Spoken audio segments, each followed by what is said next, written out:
ביטחון חדש בקרבי.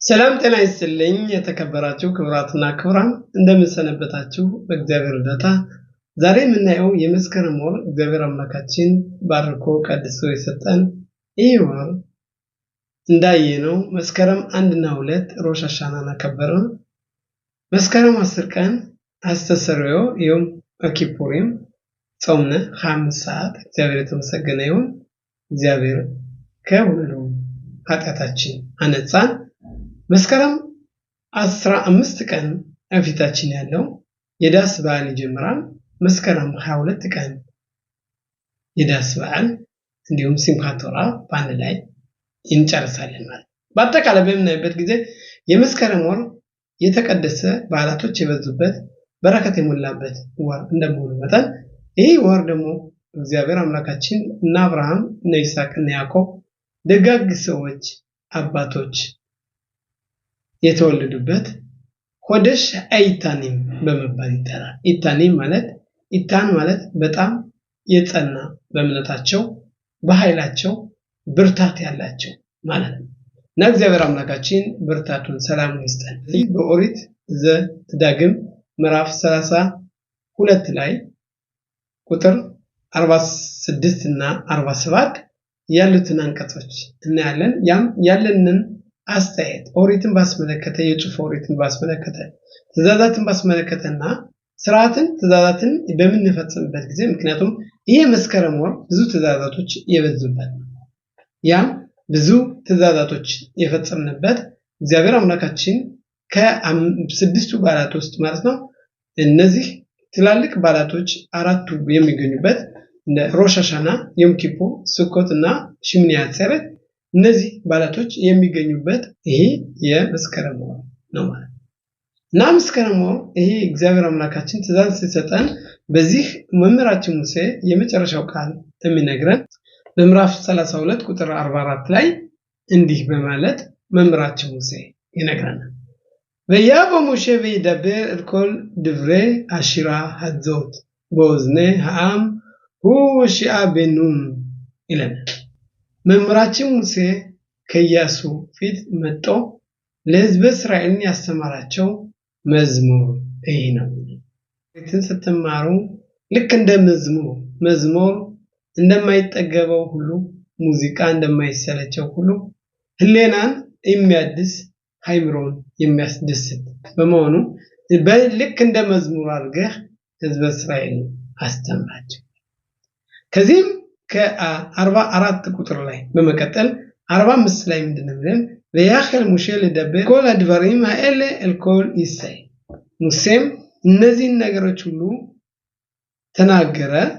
ተናግሮ ይህንን ሁሉ አስረዳቸው ይላል ወዮመር አለህ እሱም እንዲህ አላቸው ስሙ ልብኸም ለኮል አድባሪም አሸር አንኩኝ ማኢድ በኸም היום አሸር ጹብአን ብነኸም ልሽሞር לעשות את כל דברי התורה הזאת ምን ያቻዋል ልብ የምታረጉት ምንድነው እኔ ካሁኑ ባሁኑ ሰዓት ከናንተ ፊት የሚያስቀምጣቸውን ሁሉ ምስክሮች በጥንቃቄ እናንተም እንድታውቋቸው ያስፈልጋል እንዲሁም ለልጆቻችሁ ምን ይላችሁ ይላል ለልጆቻችሁም እንደዚህ ብላችሁ እዘዟቸው ይላል ቁጥር 46 ሲሆን 47 ደግሞ ምን ይላል ኪሎ ደባ ረኩ ምከም ኪሁ አይኸም በደባር ዘ תאריכו ימים על האדמה אשר אתם עוברים את הירדן שמה לראשיתיים. ማለት כי לא בדבר רק הוא מכם. ይህ ከናንተ ርቅ ከናንተ ፊት ይህ ባዶ አይደለም።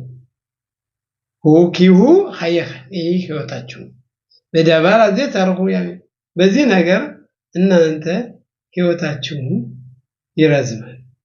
አላደማ ሸራተም ኦፍሪም እታያርደን ሻማለንስተ የርዳኖስን ተሻግራችሁ በምትኖሩባት ወይም በምትሄዱበት ምድር ላይ እድሜያችሁ እንዲረዝም ይህን ነገር ጠብቁ፣ ይህን ነገር ፈጽሙ። ስለዚህ ይህን አንቀጽ ባስመለከተ ሊቃውንቶች ራሺ እንዲህ ይላል። ምን ማለት ነው? ሲሙ ልባብኸም ማለት ልብ አድርጉ። ልባብኸም ልቦቻችሁን ከዚህ ላይ ትኩረት ስጡ። ምን ማለት ነው? ይነናላች በአንድ ነገር ትእዛዛትን በምንፈጽምበት ጊዜ ልብ አድርገን ማሰብ ማወቅ አለብን። ያ ለምንድነው ልብ አድርገን ማሰብ ያለብን? ይላል ራሺ ሚላመት ሲጸሪኽ አዳም ሲዮና ወዝና ብሊቦ ንኹቫኒም ለድፍረ ቶራ ከደ ለሃቪናም እት እያንዳንዳችን የእግዚአብሔርን ትእዛዝ በምንፈጽምበት ጊዜ ምን ይላል? ልቦቻችን ምንድነው? አንድ ሰው አንድ ልብ አለ ያለው እንደ ልቦቻችን ልብ የጸራላ የጸራተው የጸራላ ואהבתם את השם ואהבת את השם אלוהיך בכל לבבך ובכל נפשך. מה זה בכל לבבך? በስንት ልብ? በሁለቱም ልብ፣ በመጥፎም በጥሩም ልብ። ምክንያቱም የጸራራ በየጸራቶ ሁለቱም የሚያጸርም את הלב. ስለዚህ ምን ይላል? ወዝና እግም ሲጸሪኽ አዳም ሲየና በዝናብ ንኹባንም ለድፍረ ቶራ ከደ ለሃቪናም እት ያንዳንዱ ሰው ኦሪትን በሚያውቅበት በሚማርበት ትእዛዛትን በሚፈጽምበት ጊዜ ከዛ ነገር ሁሉ አይኑንም ልቡንም እጁንም እግሩንም ጆሮውንም ወደዛ ከዛ ላይ ትኩረት ማድረግ አለበት።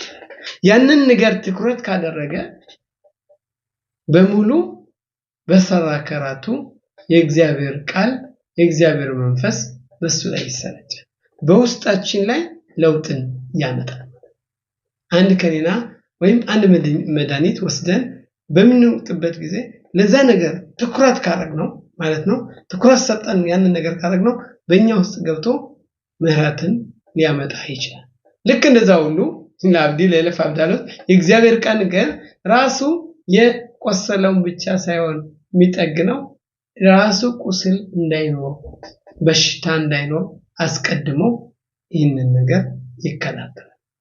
ራሱ በሽታን አውጦ ይጥላል። ቁስልን መጠገን ብቻ ሳይሆን ቁስልን ቁስልን ብጨርሶ ከዛ ሰውዬ ውስጥ እንዳይኖር ያደርጋል።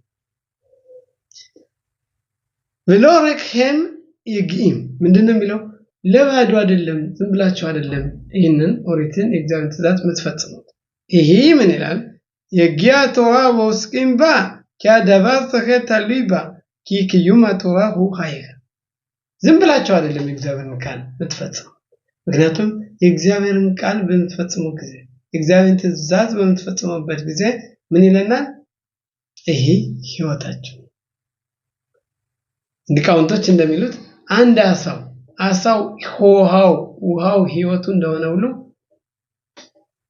የእግዚአብሔር ቃልም ለሰው ልጅ ህይወታቸው።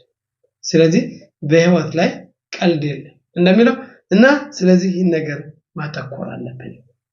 አሸር በሰኻር ዘ ታሪኹ ያሚም አላደማ።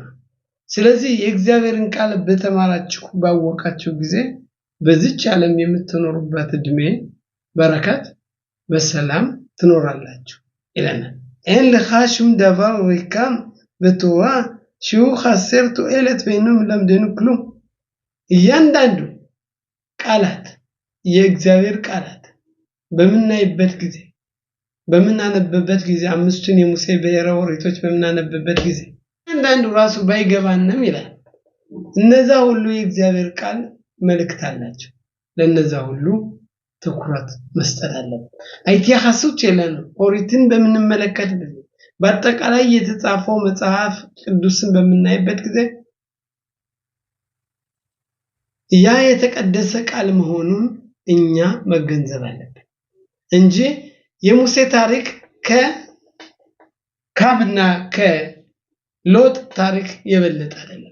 ያም ለኛን ለማስተማር ስለፈለገ እያንዳንዱ የእግዚአብሔር ቃል ይላል እያንዳንዱ የእግዚአብሔር ቃል የተቀደሰ በመሆኑ ለዛ ነገር ትኩረት መስጠት አለበት። ምናልባት ይህን ነገር ግልጽ ባይሆንልህም የእናንተ ችግር ነው እንጂ ኦሪት ማለት ይህን ነገር ሳተነትነው አልቀራችም። ራሺ የሚነግረን ኦሪትን በምንማርበት ጊዜ እግዚአብሔርን ቃል በምናይበት ጊዜ በምናይበት ጊዜ ሁሉ ሰራ አካላታችን ሁሉ ከዛ ትኩረት መስጠት አለበት። ሌላው የእግዚአብሔር ቃል ማለት ሁሉም ነገር ሁሉም እያንዳንዱ ፊደል እያንዳንዱ ቃል የእግዚአብሔር ቃል የተቀደሰ ነው። ስለዚህ አይቲያኻሱት የላኑ በዛ በምናይበት ጊዜ የእግዚአብሔርን ቃል በምንማርበት በምናውቅበት ጊዜ ለዛ ነገር ትክክለኛ ትኩረት ሰጠን ካየነው ከመዛዝነው ያ የእግዚአብሔር ቃል በእኛ ውስጥ ትልቅ ለውጥ ያመጣል። ራቤኑ በኻዬ የሚባለው ሊቅ እንዲህ ይላል ይሄ የእግዚአብሔርን ቃል በምንፈጽምበት ጊዜ ይላል ሲሙ ልባብኸም ድባር አሸር አንኹም ይበኸም ልብ አድርጉ የሚለው እኔ ምስክር በፊታችሁ የማስቀምጠውን ልብ አድርጋችሁ አዳምጡ የሚለው ራቤኑ በኻዬ የተባለው እንዲህ ይላል ዚር ሙሼ ሚካን ሲያሲም አዳም ኮል መክሰብቶ በቶ መምራችን ሙሴ ያስጠነቀቀን ይላል እያንዳንዱ ሰው መጠንቀቅ ያለበት ሐሳቡን ሁሉ ከእግዚአብሔር ከኦሪት ማድረግ አለበት። የሚያስበው ሁሉ የእግዚአብሔርን ቃል እንዴት ተፈጽማለሁ ማለት አለበት። በደጋግመን እንደተናገረ ኦሪት መማር ብቻ አይደለም በሚሰራበት ጊዜ በሚሄድበት ጊዜ በሚተኛበት ጊዜ በገላውን በሚታጠብበት ጊዜ ይህን ሁሉም ማድረገው ፈጣሪን ለማገልገል ነው ንጹህ ለመሆን ነው ወደዛ ኮል ማጋማቶ መክሰቦታብ ሸላ አዳም ሺከቨን ለከየም ቶራ ሚጾት ሸላሽ ዘው ሻማር ልባብኸም ሎ አማር ሲሙ ልብኸም ለምንድነው ልባብኸም ለምን ልባችሁን አስቀምጧል አለም ይላል ከደሽ አብዱላ ካዶስ በውሁ በሽኔ ይጽሪን በሁለቱ የጽር ወይም በሁለቱ ሐሳቦች እንዲያገልግል በየጽራቶ በየጽራ በጽሩ መንፈስና በመጥፎ መንፈስ ፈጣሪን እንዲያገለግል በጥሩ መንፈስ እግዚአብሔር ማገልገል አለ በመጥፎ እንዴት ማገልገል ይችላል ምክንያቱም የሰው ዓላማው መጥፎውን ነገር ጥሩ ማድረግ ያ ነው ትልቁ ዓላማ ለካዳሩ ሹራዛ ባራቲ የጽራራ ባራቲሎ ቶራታፈኝ እግዚአብሔር አምላካችን መጥፎውን ፈጠረ መጥፎውን ሰይጣንን ፈጠረ ይላል የጽራራ ማለት መጥፎ ሐሳብ ማለት ግን ምን ነገር ፈጠረ ያንን ነገር ቅመማ ቅመም የሚያደርገው ያንን ነገር የሚያሳምረው ምንድነው ይላል ኦሪት ነች ኦሪትን በተማመረ ጊዜ የሱ የዚህ መድኃኒት የዚህ ማላሾ የዚህ ጣምና እንዲኖረው የሚያደርገው ምንድነው የኦሪት ትምህርት ነው እግዚአብሔርን ወሪት የእግዚአብሔርን ቃል በመናይበት ጊዜ በመንፈጽም ጊዜ ትኩረት በመሰጥበት ጊዜ እግዚአብሔር አምላካችን ይህንን ነገር ከኛ ከመካከላችን መጥፎ ያስወግዳል ወይ መጥፎው ራሱ ወደ ጥሩነት ይቀየራል አፊሎ ኦቶ ዳባር ሲኸሽቡ ቦክሹ ረክ ምን እንኳን ሰዎች ብዙም ጊዜ የሚያስቡት እንደኛ አስተሳሰብ ይሄ ነገር ለምን ዝም ብሎ ኮነ ማለት አንችል ሁ ሃየኸም ህይወታችን ጎዳና ለማ በውላም አዘ ኦ በውላም ባ በዚህ ዓለም በሚቀጥለው ዓለም የእግዚአብሔር ቃል የተጻፈው ሁሉ እውነት ኪራይኩም ከም ክሎማር ሲም ሎኖ ዳላኸም ታም ዳባር እንከ ሂሳውን ኢላ ሚጻደ ሰኸል ሽባኸ አንድ ነገር ግልጽ ካልሆነላችሁ ካልገባችሁ ይሄ የማን ነው ችግር ይላል ይሄ የራሳችሁ የሰው ልጅ ችግር ነው የሰው ልጅ አውቆ አስቦ ያልደረሰበት የውቀት ደረጃ ነው እንጂ የእግዚአብሔር መልእክት ግን ከዚህ ከባዱ ላይም የሚመስላችሁ ላይ ተጽፎ ይገኛል። ሽሎ ይጋተም ለወጣ መድረጋ ሽታቪን ያንን ነገር ግልጽ እንደናችሁ በዚህ ነገር እንድትሄዱ ግልጽ አይደለም። ለምን የሰው ልጅ ዕውቀት ሊሚት ነው።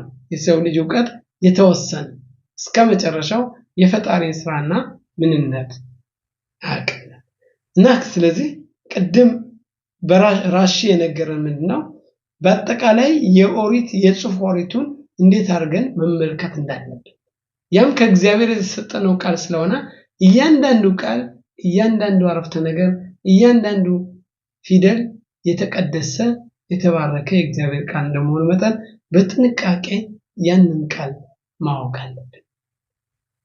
ራቤኑ በኻየ ደግሞ የሚነግረን ምንድነው ሐሳባችን በሙሉ የምናስባቸው ሐሳቦች በሙሉ እግዚአብሔርን የምናገለግልበት ኦሪትን ኢቲያኻሱት ይላል ለኦሪትን ባስመለከተ ትእዛዛትን ስፈጽም በሐሳባችን ሁሉን ነገር ወደ ፈጣሪ ማቅረብ አለብን።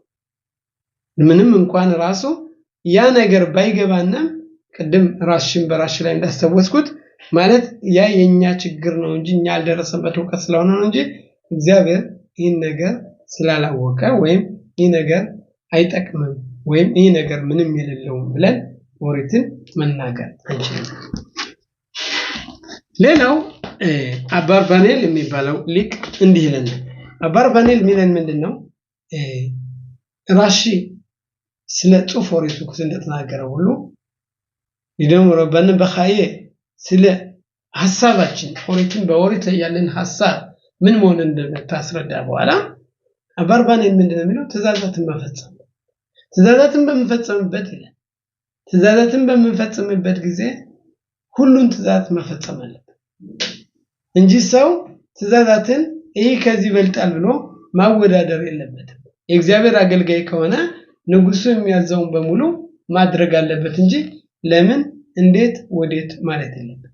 አጻረሽ ያሲም ለብ አድቫሪም መካታን ገዶል ኩላም ከመኩበኒም ለእጽም en በይም ዳባሬ እያንዳንዱ ሰው ከትልቁም ጀምሮ እስከ ትንሹ ትእዛዝ ሁሉ አቋጥሮ ሁሉን ነገር ትእዛዝ መፈጸም አለበት እንጂ ይሄ ከዚህ ይበልጣል ብሎ ማወዳደርና ወይም ይሄ ዝቅተኛ ነው ከፍተኛ ነው ማለት የለበትም። ምክንያቱም ይሄ ትክክለኛ የእግዚአብሔር አገልጋይ መሆኑን አያሳይም። כדי שתנצלו מעונשים אשר יעדיתי כי שמירת המצוות ועשייתן אינו דבר רק בלתי מועיל בפני יהודי השירה. ልክ እንደ መዝሙሩ ሁሉ ትእዛዛትን በመትፈጽሙበት ጊዜ ባዶቻችሁን አይደለም የምትመለሱ በዚህ ዓለምም በሚቀጥለው ዓለምም እግዚአብሔር የሚያጎናጽፈው ጸጋ በረከት አለ። ስለዚህ ይህን ነገር እኔ ዛሬ ምስክር ማስቀምጠው በእናንተ መካከል እንድታውቁት የሚያስፈልገው ትእዛዛትን መፈጸም በመንገዱ መሄድ ይህ ከእግዚአብሔር ዘንድ እውነተኛ አገልግሎት ነው። ትእዛዛትን መፈጸም ማድረግ አለባቸው። ኮል ድብሪያ ቶራ በኦሮት አሙኪን ወይን በእም ደባረክ የእግዚአብሔር ቃል በሙሉ በጣም መብራት ነው። ልባችን በትክክለኛ መስተዳደር አለበት። በትክክለኛ ማዳመጥ አለበት። እነዚህን ካረግነ እግዚአብሔርን ቃል ካዳመጥና እግዚአብሔር በረከቱን ጸጋውን ይሰጠናል። በረከትና ጸጋ የሚሰጠን ፈጣሪ አምላክ እግዚአብሔር ባሩክ ሐሸም እግዚአብሔር የተመሰገነ ይሁን። እኔ ሮሽ ሐሻና ጀምረን 10 ቀን የንስሐ ቀን ገብተን ዮም ኪፑርን አስተስረውን አውጥተን አሁን ደግሞ ኤሬፍ ስኮት የዳስ በዓል ደርሰን እግዚአብሔር አምላካችን 7 ቀን በዳስ አባቶቻችን እንደተቀመጡት የልጅ ልጅ ያውቅ ዘንድ የዘላለም ሥርዓት እንላችሁ እንዳለው እግዚአብሔር አምላካችን የሰው ልጅ ካለው ሀብት ንብረት በዚህ ዓለም ከሰበሰበው ነገር ቤት ከዛ ሁሉ ወጥቶ በዳስ ውስጥ 7 ቀን ይቀመጣል። እያንዳንዱ ቀን ልክ እንደ 10 ዓመት ይቆጠራል። የሰው እድሜው 70 ዓመት ነው። በዚህ ዓለም በምንኖርበት ጊዜ ዳስ ሰርተን ጊዜያዊ መቀመጫ ነው።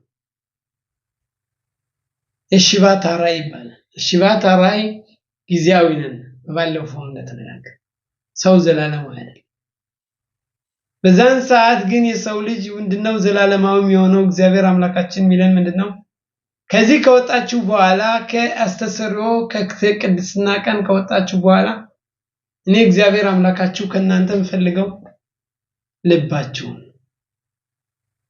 በልባችሁ አሁን በዚህ በኦሪት ዘዳግም ምዕራፍ 32 ቁጥር 46 47 እንደተጻፈው እኔ ዛሬ ማዛችሁ በልባችሁ ፈጣሪ እንድታገለግሉት ለልጆቻችሁ እንድታስተምሩ እኔ ያዘዝኳችሁ ትእዛዝ ሁሉ ባዶ አይደለም፣ ሁሉም ዋጋ አለው ይላል እግዚአብሔር። ከዚህ ቀን ከአስተስሪዮ ከወጣችሁ በኋላ የተቀደሰ ቀን እግዚአብሔር ከኛ የሚጠብቀው ምንድነው? ትልቅ ነገር አይፈልግም። ምንድነው የፈለገው? ሽንሽና የጥርሳችን መፈቅፈቂያ። እኛ ከኛ ከእግዚአብሔር የፈለገው ምንድነው? አደስ እግዚአብሔር ከኛ የፈለገው ምንድነው?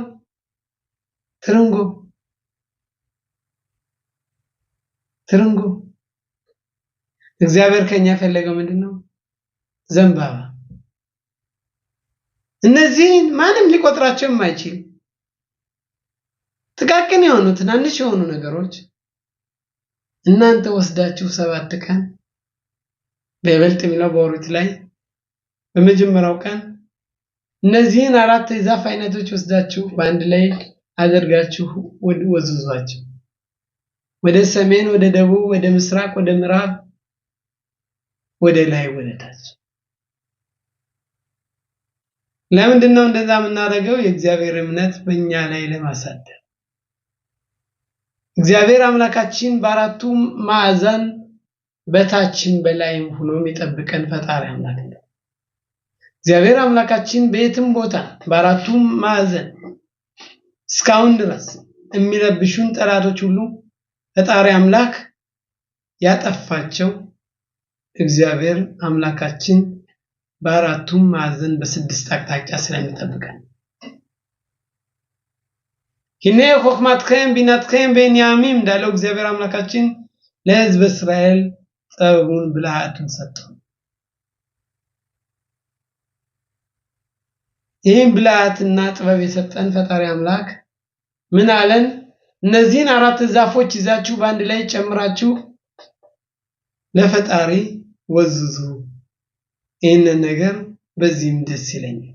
በሰማኽታ በኻጌኻ ባይታ አክሳሚያህ በዚህ በዓል ትደሰታለህ። ደስታ ብቻ ይበዛል። መቼ ነው ደስታ የሚበዛው? ከዚህ ዳስ ሁሉ ሰራ አካላታችን በሙሉ ገብተን ቁጭ ስንል ይህ ጊዜያዊ አምላክ ፈጣሪ አምላክ ሁሉን እዞ ሚጽባ ሻዳም ሚከየም በኮል ጉፎ ይላል ሊቃውንት። በሰራ አካላት የሚፈጽመው ትእዛዝ የትኛው ነው ይላል ሊቃውንት። በሁሉም የሰራ አካላት የሚፈጽመው በዳስ መቀመጥ። በዳስ መቀመጥ ልክ ምክቤ ገብቶ እንደመጥለም ማለት።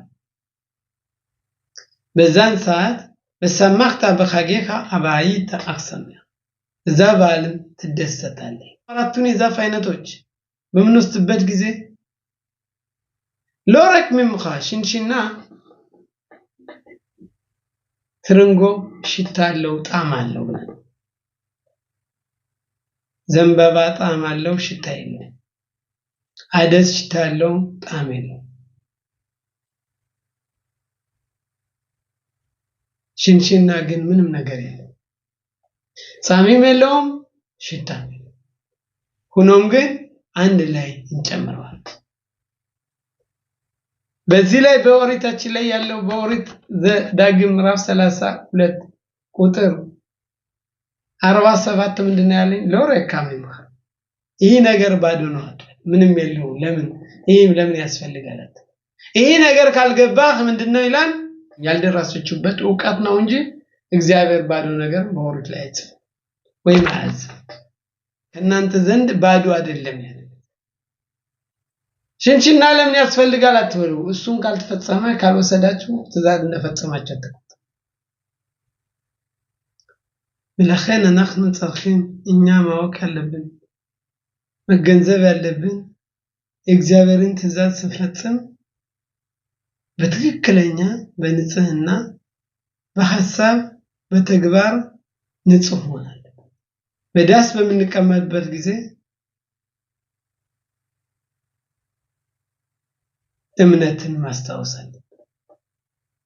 ሐሸም ጸለኻ አልያዲሚን እግዚአብሔር እንደሚጠብቀን እግዚአብሔር ጥላችን ጠባቂያችን እንደሆነ ያኑም ብለሽን ሹሜር ሳይል እስራኤልን የሚጠብቅ አይተኛም አንቀላም ፈጣሪ አምላክ ይጠብቅ። እግዚአብሔር አምላካችን ይህን ዳስ በዓል በረኮ ቀድሶ ይስጠን። ሸሎም ሐክሰም